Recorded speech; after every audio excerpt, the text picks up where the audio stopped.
Well, welcome back to our final week of Paparazzi. We're going to finish up today with James chapter 5.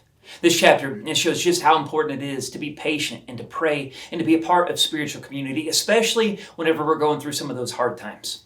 In this chapter, James, he talks to both the rich people who are mistreating Christians and the Christians who are going through the suffering. He shows how our faith, it should change our daily lives and how we should treat one another. Now, I wanted to quickly go over some of James 5 that I didn't have a chance to in my message this past weekend. In verses 7 through 11, James encourages his readers to be patient and endure suffering, kind of similar to the prophets of the Old Testament. Prophets like Elijah and Elisha were known for being patient and faithful even when things were hard. And by using these examples, James, he ties this message into the bigger story of the Bible, and he stresses how important it is for us to keep going.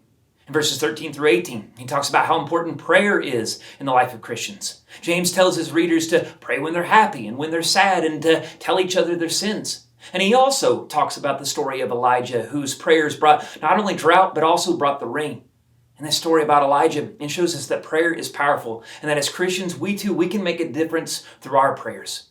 And then in the last two verses in James chapter 3, James talks about how important it is to help other Christians who've gotten off track. He's showing how important it is for the church to be a community, to hold one another accountable. In 2013, Diana Nyad, a long-distance swimmer, she successfully completed a swim from Havana, Cuba, all the way to Key West, Florida, 110 miles. And this incredible feat, it took her about 53 hours to accomplish.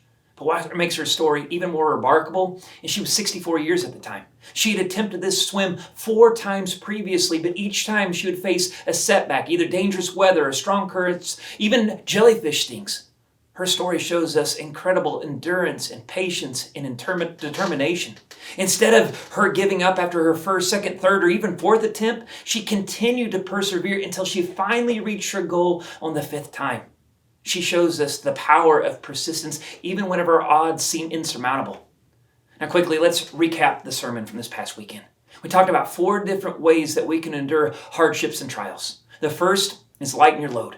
Get rid of the things that keep weighing you down and are keeping you from growing spiritually.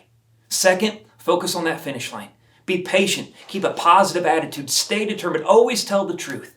3, pray for strength. You can pray when things are good. You can pray when things are bad. And then number 4, we got to help others cross that finish line. In our church, in our community, we need to help each other out. We need to help one another when we get off track. And so to get the discussion going today in your life groups, what was a time in your life when you had to practice patience and endurance during a difficult situation? How did your faith in God and the support of others help you get through that challenge? I can't even begin to thank you enough for joining me over the past 5 weeks. I really do hope that you've learned how to better live out your faith in a world that is constantly watching. Thanks again for joining us.